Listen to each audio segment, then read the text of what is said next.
Well, Sodom and Gomorrah, we know, readily comes to mind because of, well, recent incursions to make sure that they decongest the areas that have been cited on waterways by those residents there. Many times we tend to create stereotypes in the media, calling them squatters and people perhaps who are destitute, etc. But slums generally around the world, communities that have erupted as a result of the inability of policymakers or governments of the day in all such countries to provide the needed amenities or social housing, so to speak, for the normally vulnerable aspects or sections of those populations. In Ghana, we have a number of slum communities in our country, but the foremost that comes to mind is Sodom and Gomorrah. But somewhere in Kenya also, we have a population of just a little over 100,000 in a community called Kibera, just in the center of Nairobi, that are also in the same category as slum dwellers. How do we make sure we cater for their needs? What really is the law or the international laws that are protecting such communities? And so we're here to do a lot more discussions on that, not only about Kibera, Sodom and Gomorrah, but those that can be found in Peru, Brazil, etc. We have in the studio helping us with the discussions Brima Farouk, who is Executive Director, People's Dialogue on Human Settlement, and spending years with slum dwellers before he went into the issues of water and sanitation. We're privileged to have you again. And I know that you began the discussion with Mama Viuso Abwaje the last week. Do you think that as far as we're concerned, we need to have, let's say, a group that will take care of the needs of slum dwellers in our country? Yeah, thank you. My point on this is the issue is not so much as of slums as of the response to slums. And so clearly what we're trying to say is, yes, depending upon how you see a slum, then your response kicks in. If you see a slum as one of human beings who live there and they're looking for opportunities to improve on their lives, your response is different. So for me, what matters is how you respond to the situation. Slums are everywhere and they will continue to be with us. Mine is how you respond to it. Let me just give some background to this whole slum situation. Clearly, like you rightly pointed out, the issue of slums have seriously been misunderstood. In fact, their intention and their circumstances have seriously been misunderstood. If you begin to find out why people live in the slums, you will get to realize that they are there not for bailouts. The slum dwellers don't come there because they feel they want a minister or a politician to stay there and give them some 5 cedis to go and buy cocoa under the tree. In fact, these are people who are looking for honest earning. They come there to improve their lives. They are there to seek for job. They are there for opportunities. They are there for dignity. And interacting with them in the last 20 years globally, what we realize is that the most smartest way of responding to slums is to improve their lives. Come on, these are Ghanaians. And if you try to identify that these are human beings that I'm dealing with first, how do I improve the lives of human beings? Then our response to slums would really change. We'll be playing a story right now about the situation in Kibera, in the center of Nairobi, Kenya. And there's an upgrade about how the slum there is ongoing. How did it all start in the meantime? I belong to a network called the Slum Dwellers International. We are in 34 countries, so I work very well in Kibera. I was part of the team that worked with the World Bank, and it's about the railway, it was a transportation program. And the country and the governments were very smart. What we did was that whilst the communities were mobilizing themselves and organizing themselves, we found out that there was a need to take care of residents along the banks of the raillands. So what the government did was to incorporate the lives of these people into the project. Now here we are, we're trying to deal with our rail sector, and all we do is to use a bulldozer to demolish structures. Now, when you do that, you're actually destroying investments. So I thought the smart way to do would be for our governments to begin to reflect deeper on what are the opportunities that presents. Okay, so when we come back, we're going to play this very story about Kibera and the whole slum upgrade project in Kibera. It is in the center of Nairobi, Kenya. It's doing good out of a slum area. It's not a novelty. It's been done elsewhere, so we can do it. So you're saying, and your organization and the people you've worked with in the past are saying, well, let's say, for example, Sodom and Gomorrah, we can do something good about it instead of just taking bulldozers and destroying them? Yes. Like I said, right here in Ghana, we have good examples in Ashima where we've embarked on a slum upgrading project. It's there for all to see. Now, my point here is we need to identify and prioritize what is it that we want to respond. It's how you diagnose the situation. If the country diagnoses the problem as one of a developmental opportunity to change the lives of people, the responses are different. So as you see in the clip there, the government has taken a very positive stance and they want to change the lives of people. So, and what is development about? The whole business of development is to improve the lives of people. So what I'm saying is, yes, you can transform the lives of residents of Old Fadama, just as we've done in Ashima. And I would go for a situation where our national policies will begin to look at slums more in the positive light. If you see urban poor groups as problems, definitely you treat them like waste. If you see them as humans and development agents, your response is also different. So I would quickly say that, yes, we need to revisit our policies and responses on issues of slums and squatters and have a more developmental response to the challenges that we find. After all, look, the residents of Old Fadama are very much aware that they are not home as yet. About 65% are from the north. And when you interact with them daily, you would see that these are people who recognize the need for a change. These are people who will tell you, look, yes, I'm in Accra, but I know I'm not at home yet. I'm not at home. I really would want to go home one day. And that tells you that we need to find a way of engaging them to see exactly how to unearth their potentials and why they are in the city. Yeah. Well, for example, I grew up in Ashima. It's a slum, so to speak. It's a slum community. I mean, the large part, so to speak.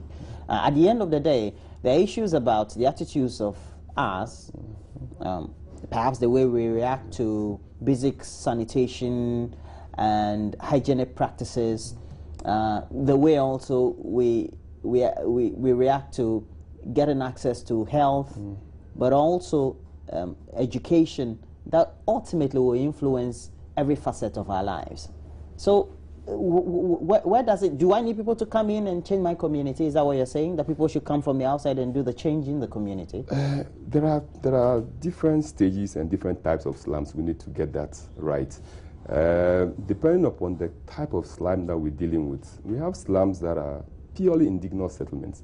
You go to Choko, Bukom, and these are indigenous settlements that have decayed. Okay, due to lack of services and infrastructure, they've all run down to poor tenements. We have slums that are for migrants. The Zongos and the Shukures are migrants. It has a different ramification. We have slums that are transient. They are not the full-time landowners, but these are squatters who are living on. And we have different stages. Some are matured, some are just in the infant stages, and some are also well entrenched. Depending upon the situation. Ashima, for example, is a very matured slum, and I would move for a situation where we improve the conditions in Ashima. You improve water, you improve toilets, you improve roads, and then improve livelihoods. And I think that's the way to go. If we continue to see the urban poor groups as people who need to be cleared like rubbish, and then you use your excavators and bulldozers and bulldoze them to another part of the city, you only shift the problem from one location to another.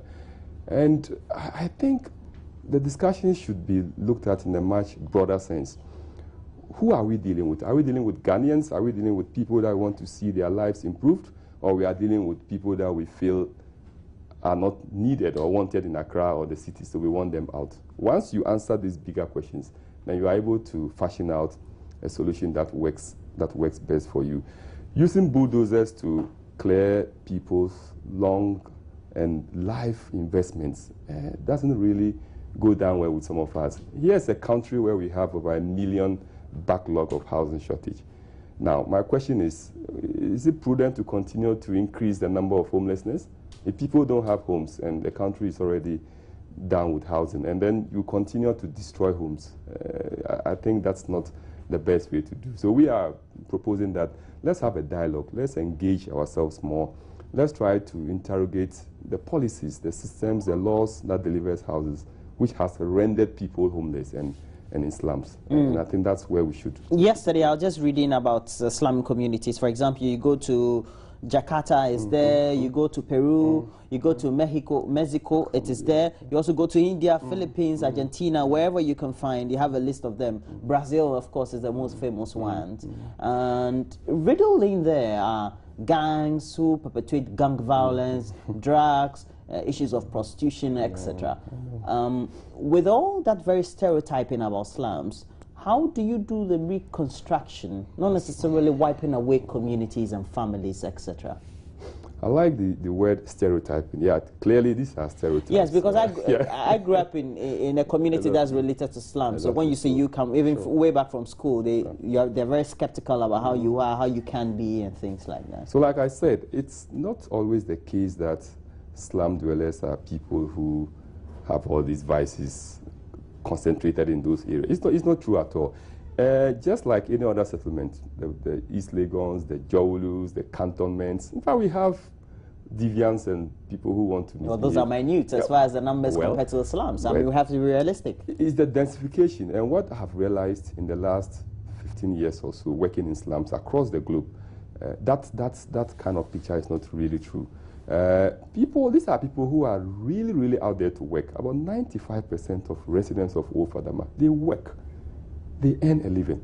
So again, I think we need to begin to redefine our slum dwellers. You see, we have not taken the pain to identify who are in the slums. Are they real human beings like us? Which backgrounds are they coming from? Which cities are they coming from? Once you begin to move in the slums, you will find churches like yours, you find political parties, you find tribal groups, you find ethnic groups that links you up with the slums. Then you begin to treat them as one of us. Yes, you can have armed robbers wherever in this country, not just the slums. And that's the point we keep saying, that it's not too good to always tag slum dwellers as people who live in social vices, concentrated social vices, so it justifies demolitions. Once upon a time, a community called Mensa Guinea around the Arts Center was mowed down, and the reason was that it was a health hazard. Meanwhile, the cholera outbreak has to do with failure on the part of all of us, policymakers and governments. We don't invest in providing toilets. Cholera means somebody have eaten feces. So if you have feces in your mouth, it's not about the slum dweller. Okay, so I think we should have a more positive response to these challenges, which are social and economic. You go on the internet, these are the official slum areas. We can have more. Amuijo, yep. You know that? Ashima, yep. Okay. Right, and then we also have Ashima itself. Yep. We have Fadama, we have Jamestown, Ashafort, we have Choko, we have Kujokrom, New Takrade, we have Swami, Nima, Agbogbloshi. I have to say, in Africa, though, it is Kenya that's leading. We've got Babang Dogo, Dandora, Fuata, Gatuekera, Uhuru Mara. We have Kambimuru, Kangeni, Kawangari, Kiambu, Kianda, Kibera, Kichinjio, Kisimu, etc., etc. Okay. How do we make sure that when we have a slum community, let's say, that has a population of 20,000, by the next 5 years, it doesn't grow to become 50,000 and create a lot more problems, if we know these are the problems associated with slums?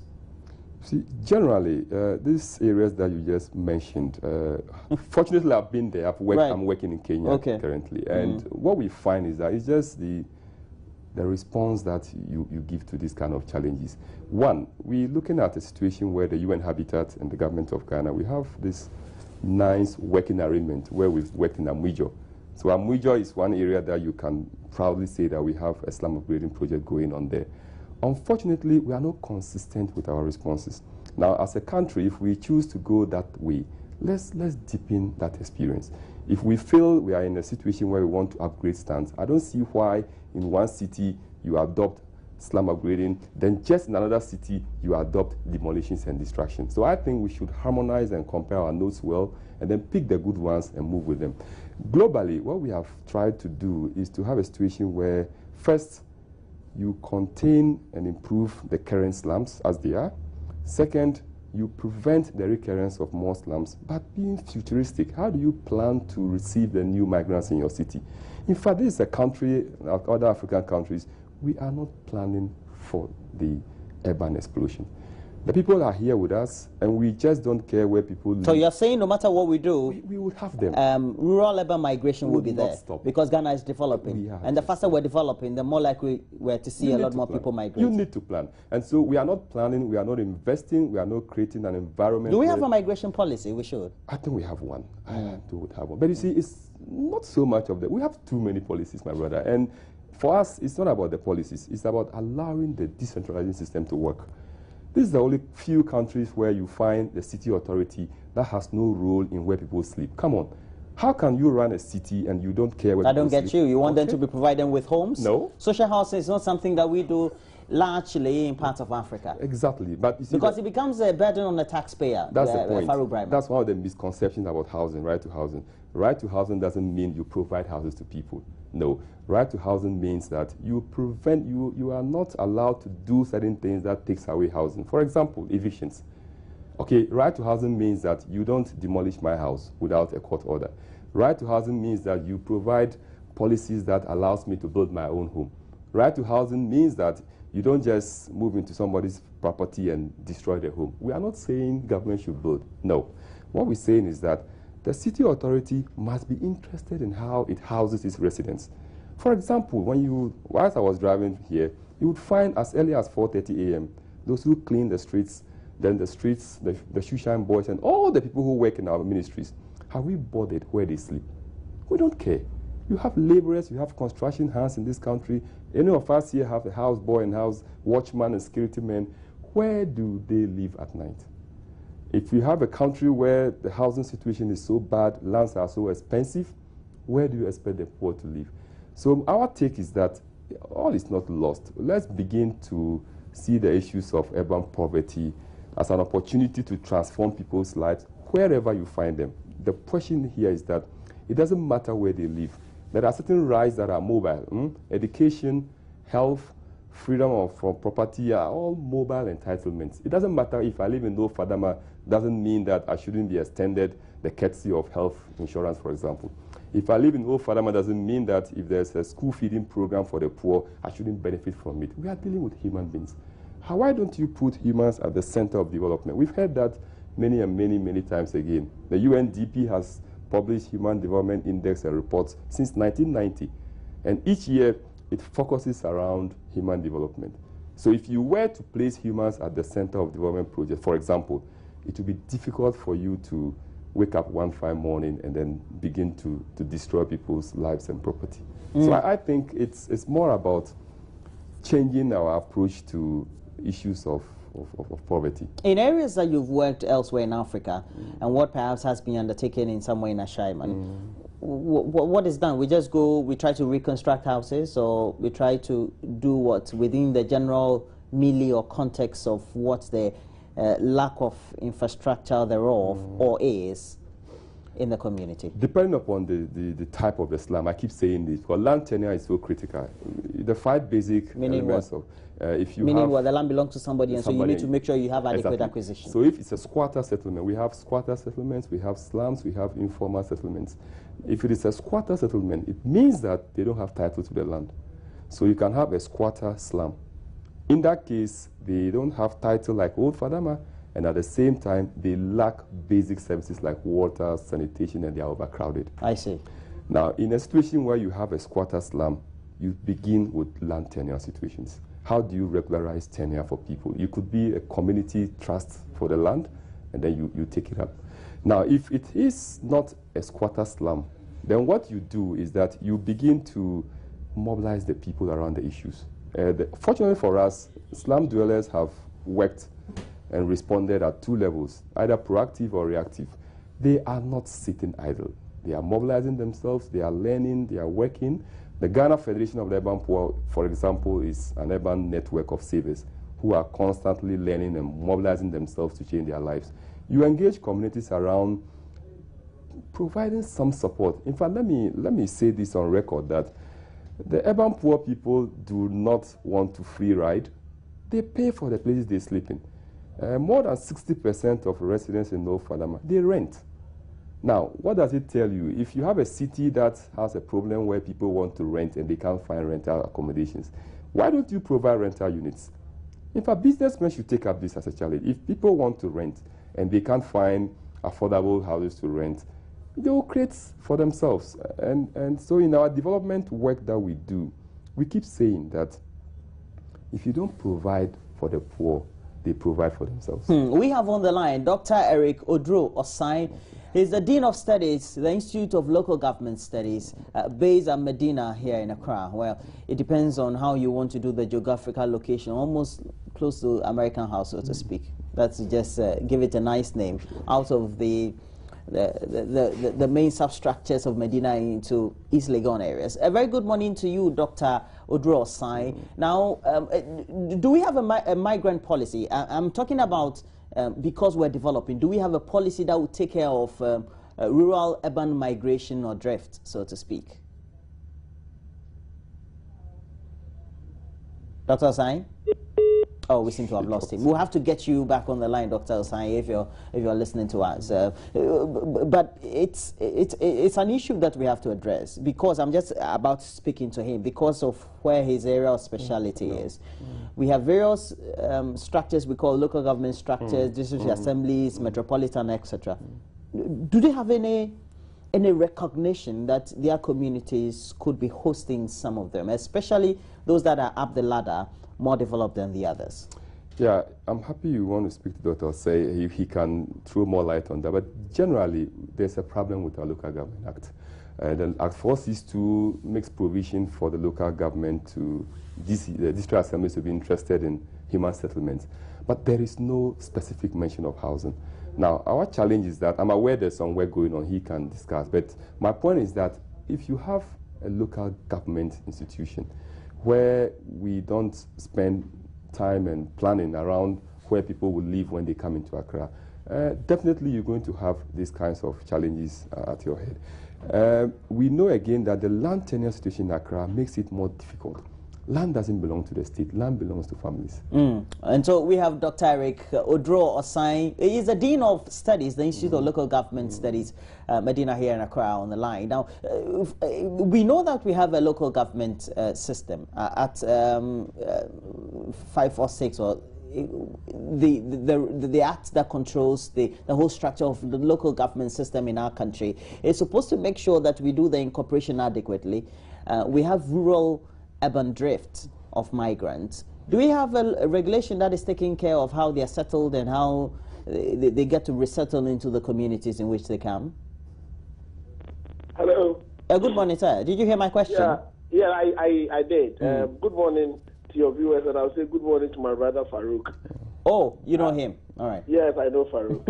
I know Farouk. Yes. What I can say is that there are certain basic regulations that sought to support the assemblies to ensure that they don't minimize the impact of slums, but they help them to reintegrate into society and then upgrade them.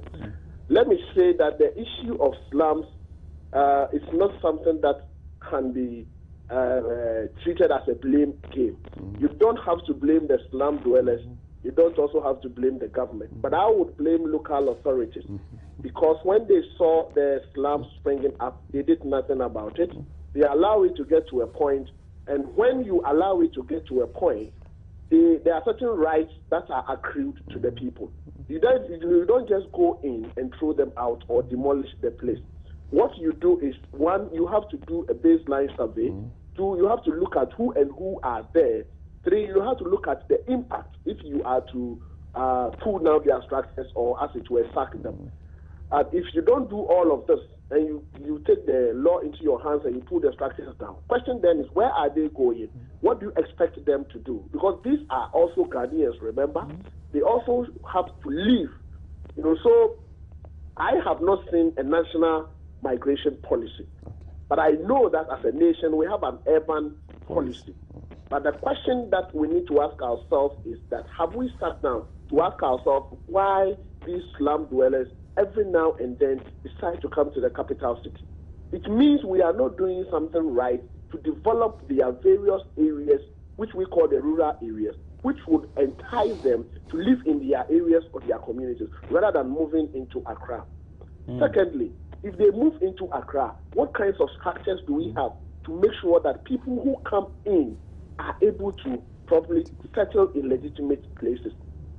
So these are the questions we need to ask ourselves. But going forward as a nation, I agree that we need to develop a national migration or migrant policy. I also agree that we should do things right. Pulling down their structures is not the solution in my view. If we allow them to accrue certain rights, then we have to do it well by resettling them, by being of concern where they go after pulling their structures. But I am concerned, the people at Old Fadama, Sodom and Gomorrah, we pulled their structures down. Who cares where they went? Who cares how many people are suffering? Who cares what they have lost? That, for me, is a concern. And unless we take it from that angle, we are not going to see the end of slums as a country. And indeed, we have a number of countries who have transformed slums into developed areas, into urbanized areas. Why can't we take advantage of that to redesign it, to also transform it, so that as a nation, we also benefit from slums?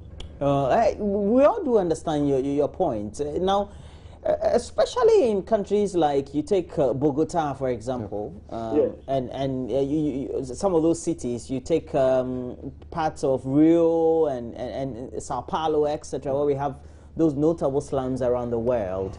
They become markets for manufacturers of fast-moving consumer goods, etc., because, I mean, they deal in small quantities and they tend to, the consumption is high. But how do you say, in our part of the world, in Africa, where even currently we're in a period of austerity, we don't have a lot more money, and you would think that we need to make provisions as for slum dwellers we anticipate to come into a city, how they are housed, how their health needs are taken care of, water and hygiene, etc. Who cares? But my brother, we should all care, because, you see, first and foremost, they have rights. They are Ghanaians. Secondly, when we saw the slums developing, what did we do about it? If we think we don't want to get to this point, then city authorities must up their game. City authorities must make sure that we don't allow slums to grow. National government must make sure that development is fully decentralized and each and every area have certain basic amenities that would prevent the people from doing rural-urban migration. It is a rural-urban migration that leads to the springing up of slums. And it is because they don't have what they need, basically, as human beings, in their communities or in their areas. That is why they think they have to come to Accra. So the national government has a role, the local government have a role. But if we fail to do what we have to do, then they accrue certain rights, and we need to go according to international law and international convention in resettling them. Well, thank you very much. Dr. Eric Obeng is the Dean of Studies, the Institute of Local Government Studies here in Accra, and thanks for joining me, Dr. Osai. We hope to have you again sometime on the line when discussing this very subject. But we have to wrap up on our discussions. Now, you don't seem, from all that you're saying, the commitment from the policy structures we have, and also the commitment from the communities themselves who will be hosting them, and also from the local government authorities. Is that a bad thing? No. Does it spell doom for the future? There is commitment from the residents. In fact, the residents are organized. They are beginning to reflect. There's commitment from those who are slum dwellers. Yeah, exactly. But from the hosting communities, there would not be. No, but you see, that's why we say it depends upon the slum. If it is an indigenous slum, in Accra, we're talking about 100+ settlements. Over 50 are slums already. So again, the question is not about Old Fadama or not Old Fadama. Whether we leave Old Fadama or not, we'll continue to grapple with the issues of slums. I think my take on all of this slum debate is also about poverty. Let's begin to see the slum debate around poverty debates. When you see slum as poverty, then you begin to respond differently. I think we should give people the opportunity to develop wherever they are. Urbanization will continue to be with us. People will continue to move with the migration policy or not, they will continue to move. There is nothing wrong with people moving from the rural to the urban. It is what happens in the urban that makes the difference. If you put in the right measures and you invest in infrastructure and people can mainstream into your city, it's better for you. But if you are not able to do that, you would continue to grapple with these newcomers. They would come, they are here with us, and they will continue to be with us. Well, thank you very much. We've had in the studio Brahima Farouk. He is the Executive Director for the People's Dialogue on Human Settlement. He spent years working on slum dwellers and how they can be reconstructed back into mainstream society, and how those slums themselves could be made useful in many respects. Thank you very much, Farouk. You're welcome. I hope to have you again sometime in the studio, because I remember I read something from the book by Charles Darwin. In his book, Origin of the Species, he says even from the time immemorial, human beings were created as normal apes, and having survived over the centuries till now with the instinct that they can survive. So no matter where you put the human body, the human will always make sure that he or she survives. It's all survival of the fittest on earth. Right. We're taking a break. When we come back, we'll be looking at the main discussion points on AM Talk. And my guest will be joining me soon. Do stay on. We'll be right back.